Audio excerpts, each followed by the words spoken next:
twice with our QPR side. We have been the bridesmaid, losing in the final of the playoffs. Last season it was up against Cardiff. The season before that, if I remember correctly, it was a team from London. It was Fulham. Both defeats were just 1-0. Season 4 begins, and hopefully we can go one stage further and finally get QPR back to the Premier League. Obviously, it is the start of a transfer window. We've got £6.79 million to spend with our QPR side. However, we only have £3.2 million in the bank, so I'm not convinced spending all of that money is a particularly good idea. We do have...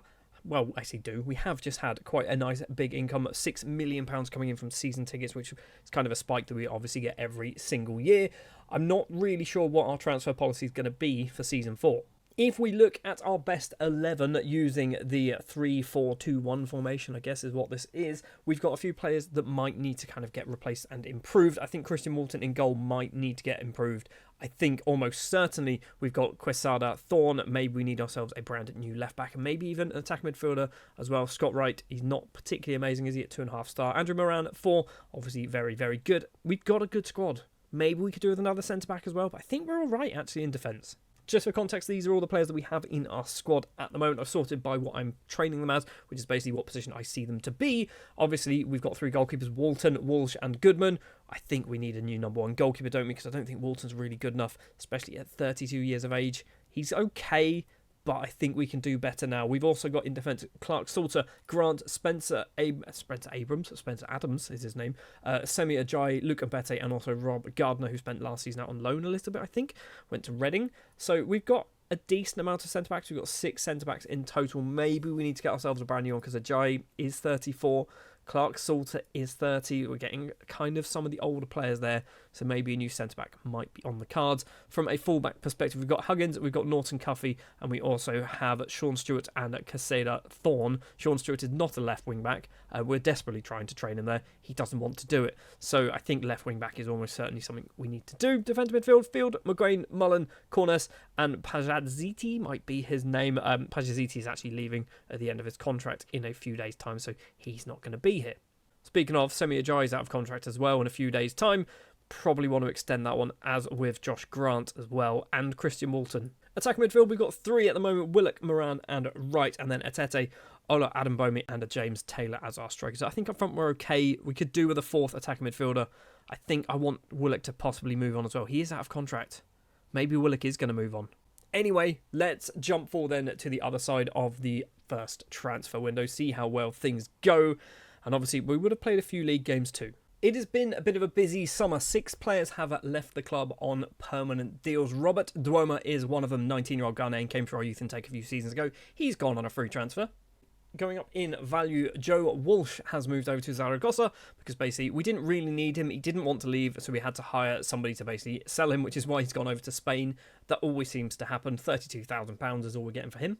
We've also sold Owen Goodman, another goalkeeper, leaving through an intermediary. He has gone over to Arminia Bielefeld in Germany. He's gone for £87,000. For £600,000, Keon Atete has also moved over to Spain via an intermediary. It's gone £600,000 is actually not a horrendous amount of money. He wasn't amazing. He wasn't scoring goals for fun. It is a bit of a loss, but we didn't really need him because we have kind of brought some replacements in as well. We're still not done when it comes to players leaving the club. Scott Wright has also moved back to Scotland, signing for Hibernian for £4 million with an intermediary fee. I kind of took the decision that he's actually now 31, and I was kind of convinced that if we get a reasonable sum of money for him, we can definitely replace him. So £4 million minus, I think, £300,000 or so for an intermediary fee, I think is good business, right? And the big one, I didn't want to do it, but the money was silly, is Andrew Moran. The 24-year-old Irish international has moved to Everton in the Championship, by the way, and he has gone for £13.5 million, possibly going all the way up to £15 million. One season, 19 goals, 15 assists just in the league, and then he's basically moved over to a much bigger club, which is completely understandable. Joining the club then, first of all, it's a goalkeeper. It is Joe Whitworth, a 24-year-old England goalkeeper signed from Crystal Palace, I believe, or maybe Notts County. He spent on loan at Notts County. He's come in for £225,000, has played once and conceded 5. He's not our number 1 goalkeeper, by the way. I mean, he was until he played 1 match. I'm doing this in order, by the way, of when we signed these players, so not in any particular order of value and such. So Alex Al-Salah, maybe, could be his name, 22-year-old American attacking midfielder, formerly of LA Galaxy. A little bit of Crew, apparently, Manchester City. I think the Crew one was a loan spell, yep. So we have brought him in on a free transfer as that attacking midfield role. He's kind of the Scott Wright replacement, is what I'm seeing here. We've also strengthened our defensive midfield with Uriah JJ, could be his name, signed from Norwich on a free transfer, spent a season on loan at Stockport a couple of years ago as well. Just 22 years of age, can play as a centre-back if we need him to, can play as a defensive midfielder. He is a fringe player, but he's still only a little baby at 22. This one I'm quite happy with and also quite amused with, and I'll tell you why in just a minute. But Bobby Clark has signed from Liverpool after his contract expired. Free transfer for a 23-year-old Bobby Clark is pretty good. He's also got loads of potential, and he's not even close to it, so he needs to get some game time, which is obviously going to get for us, because we did lose Scott Wright, we did lose Andrew Moran, we do need attacking midfielders. It's funny to me, because Bobby Clark was my director of football with Montego Bay United in my Building a Nation save in Jamaica for about 20 years. I think he's like 60 come the end of it. Sticking with midfielders, it is Charlie Gray, formerly of Man City and Luton. I think he went there in game. We picked him up on a free transfer. Once again, much like JJ, he is 22 years of age. He's a youngster, definitely not going to be setting the world on fire. One for the future, but also can do a job now. He is loan listed, but I don't think anyone's going to take him. A bit of a silly one, this one. Manny Turl is an 18-year-old striker, attack midfielder, left winger, signed from Gloucester on a free transfer because my scouts went and found him and I went, he's free. Costs nothing, 4-star potential ability. If he gets good, he gets good. If he doesn't, he doesn't. For £220,000, another youngster that we have picked up, but I think this one is going to be a very useful player. It is James Moore, 20 years of age, under 18 England, international, signed from Middlesbrough. He's been in the game since season 1, hasn't played for them. I don't think he's even played like cup games or anything. So he's just been knocking about, not really playing for him. I brought him in as a breakthrough prospect. I'm going to retrain him to be a defensive midfielder. I'm not convinced that's the best use of his abilities, but that's what we're going to go for. Maybe the attacking midfield might be more useful for him. But yeah, I think we've got a very good player in James Moore. And we've got one more player to talk about, and it is, if you haven't worked out, our new number 1 goalkeeper. And he's not even that good, but he's got potential, and he is 3-star current ability, and he's worth 11 to 15 million pounds. Aziz Ziegler, 19 years of age, 5 under-21 caps for France, signed from Bourg-en-Bresse, I believe, in the National League in France. He's cost us absolutely nothing. In fact, he came to them from literally nowhere. I think he's also part Algerian. Burkinabe, there you go. I knew it was somewhere in Africa. Wasn't expecting there. But I think Ziegler could be our number 1 goalkeeper. He has come in as a backup, though. So, because... do I lock him in? I don't know. Maybe we lock him in. This is what we initially had locked in, and I'm not convinced it's a good idea to keep Whitworth in there. Also, James Taylor will be leading our line. He will be our striker for the season. I think it's time he gets some games. I think he needs to get some games playing for us, hopefully scoring some goals. We might just drop Whitworth completely. Maybe Ziegler comes in. Maybe Walton comes in. I don't know. I might just leave that up to the assistant manager to pick that position. It's probably also worth mentioning players who have left the club as well. So I think we mentioned this one earlier on in the video season as well. Pajat Ziti, could be his name, has left on a free. Brandon Cooper, who we spent far too much money on in season 1, has also left on a free transfer. Ted Kurd, who we signed on a free, he has left on a free and is still currently on a free. Anyone else who is worth noting? No, not really. And the smart ones of you will have noticed that means quite a few players have extended their deal. So Walton, I think, was out of contract. He's got a new one. Clark Salter has a new deal. Semi Ajayi has another year on his contract as well. So a few players there getting more extended deals. You will notice we didn't sign a left back. I don't know why. Maybe Corness could be a left back. I mean, he can play there. Maybe this is something we need to look into. I do think, though, Sean Stewart can play there. He just needs some game time. He needs to learn how to do the job. I think Casada Thorne is not horrendous, but he is now 23, will be 24 come the end of the season. He's okay. He's doing a decent enough job. He is getting game time there, so maybe it's not too much of a problem. But I think looking at the squad depth here, I think it looks pretty good, right? And if I just ask the assistant to pick based on ability, so this is our best 11, so Ziegler is our goalkeeper, and Bete Grant alongside Pickering, who has gone out on loan, by the way, to Rotherham, which is quite interesting. We've got Huggins as a left wing-back. Yeah, I'm okay with that. I'm okay with Huggins on the left. Norton Cuffey playing on that right-hand side. We've got Field in the middle, who's getting on a bit. He is now 30 years of age. And we've got McGuane alongside him, who is also 29 years of age. And then Salah, Willock, and Ola Odembomi leading the line. So I'm quite happy with that. And then you look at the subs bench. You've got Corness, you've got Clark Salter, JJ, you've got Taylor, Spencer Adams, and Isle Pender as well. So we've got a decent squad, I think. Even Ajayi's there. Doesn't even make it into the squad and the subs bench as well. But I'm happy with this squad. It's good. It's not been good in the league, though.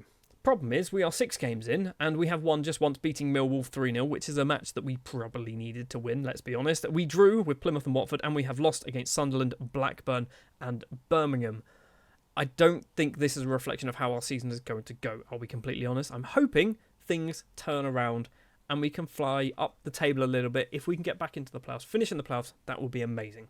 Well, I guess then, without further ado, let's jump forward to the end of the regular season. Have we got automatic promotion? Have we finished in the playoffs? Have we finished randomly in mid-table? Or even worse, have we been relegated? I hope we haven't been relegated. So we have crept into the playoffs, finishing in 6th place, 75 points on the board. Middlesbrough, Sheffield United could have also got into the playoffs. What happened with them? So Sheffield United beat Millwall in the final game of the season. In fact, they did all right. I imagine they kind of closed the gap a little bit. But Middlesbrough, what went on with Middlesbrough? So we beat Middlesbrough. That was the game that won it. Winning 5-2. Ola Odembomi scoring a hat-trick, a 98th minute goal as well. That's probably the game that secured us playoff football. Double check with how well things went with us. I don't know why I've done that.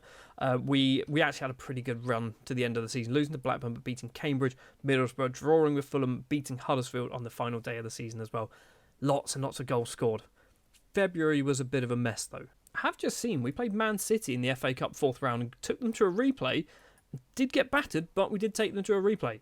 So it means we are into the Championship playoffs for a 3rd season in a row. We're going to be up against Blackburn, a Blackburn side who have literally just defeated us, haven't they?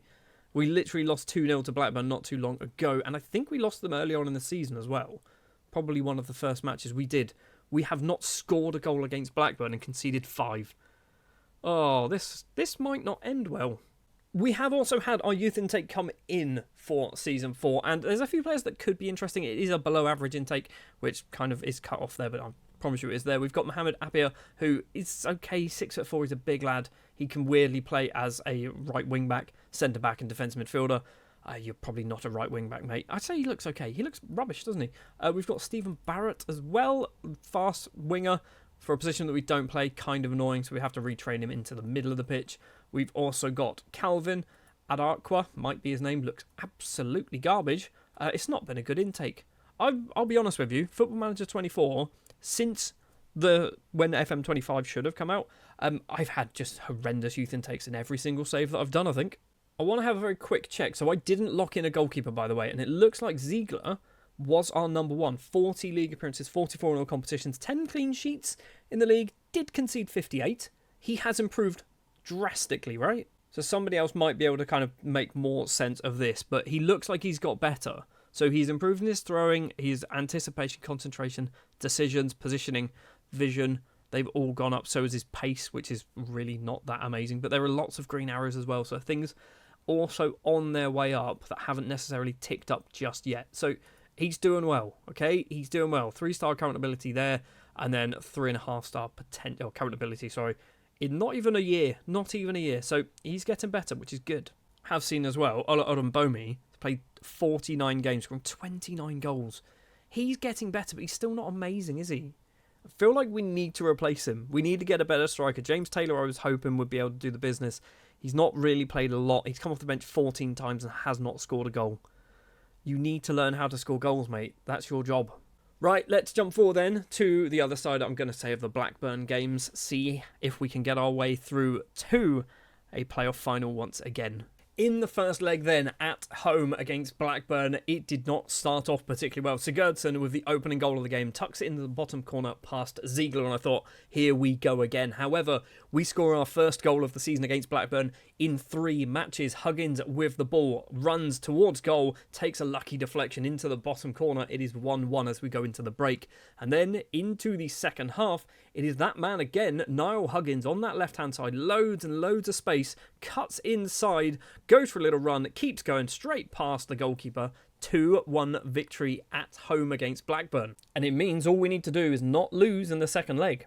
And things started off very, very well for us. Brooke Norton-Cuffy, cross comes in, it is cleared, but the second chance is not. And Ola Odembomi is there at the front post to make it 1-0 to QPR. It is 3-1 on aggregate. Shortly afterwards, though, about 6 minutes later, Blackburn do manage to get themselves an equaliser in the game, but it is still 3-2. Sigurdsson collects it in the middle as Rafa Mir puts it past Ziegler, making it 1-1 on the night. And that is how it ended, and that means we are into a playoff final for a third successive season.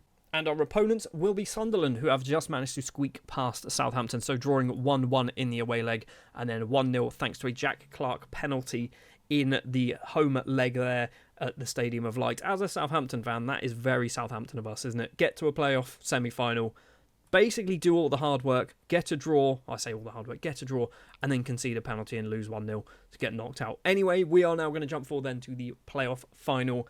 Can we get ourselves back into the Premier League at the third time in the playoff final, or will it be, once again, defeat at Wembley? A very uneventful first 30 minutes at Wembley. Suddenly, it all changes after 29 minutes. Huggins with the ball finds Al Salah in the middle, and Al Salah makes it 1-0 to QPR. We take the lead in the playoff final, but we often don't hold on to leads at times, and Bete collects the ball for us. We are now on the 39th, 40th minute. Huggins once again involved, crosses it on the ground, and Alcala once again is there to make it 2-0. Into the second half we go, and we are not done there. We are 2-0 up in a playoff final, and we make it 3. Bobby Clark with a somewhat lucky effort there off the underside of the bar. Ola Odembomi picks up the pieces, making it 3-0, and it is not over. We secure our place in the Premier League thanks to Bobby Clark from the penalty spot. He was unlucky to score the goal that hit the bar that Ola Odembomi stole from him, but we are into the Premier League with QPR. A 4-0 win in the final. The last two finals have been 1-0 defeats, and then we get to another one and we win it 4-0 in the final. Look at those match ratings. Now Huggins and Al Salah basically combining for the opening 2 goals of the game. Huggins has been so good for us, by the way.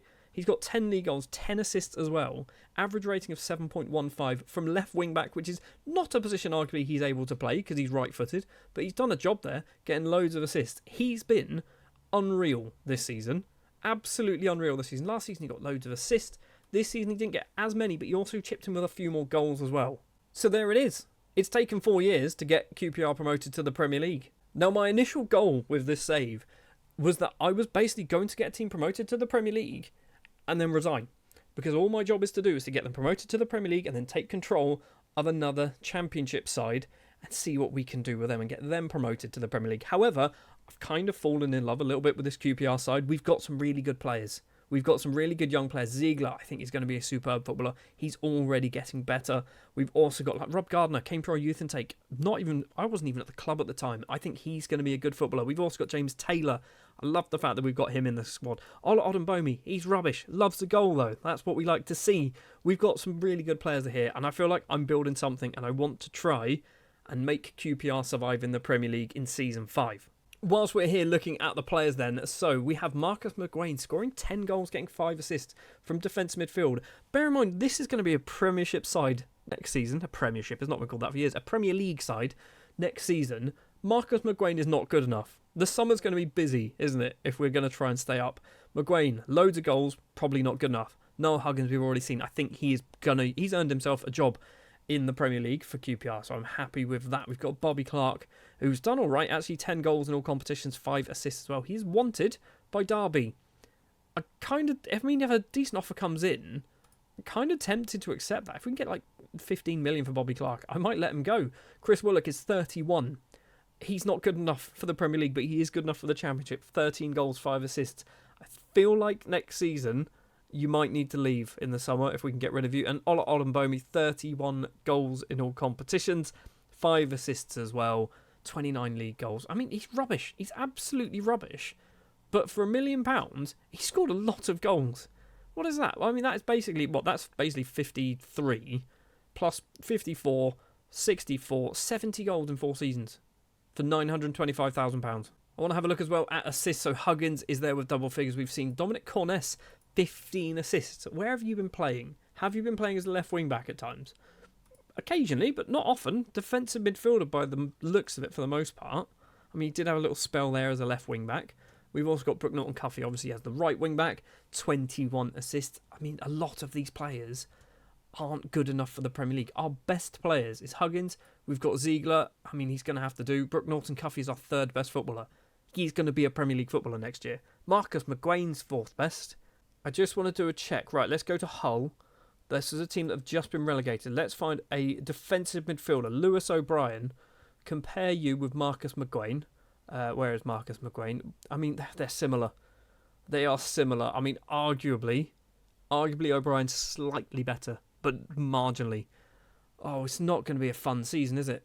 Because we have been promoted, however, we have been given our transfer budget. It is £38.5 million. That can go a long way. Do we try and stay up, or do we try and fill up our bank balance? I think we have to try and stay up, right?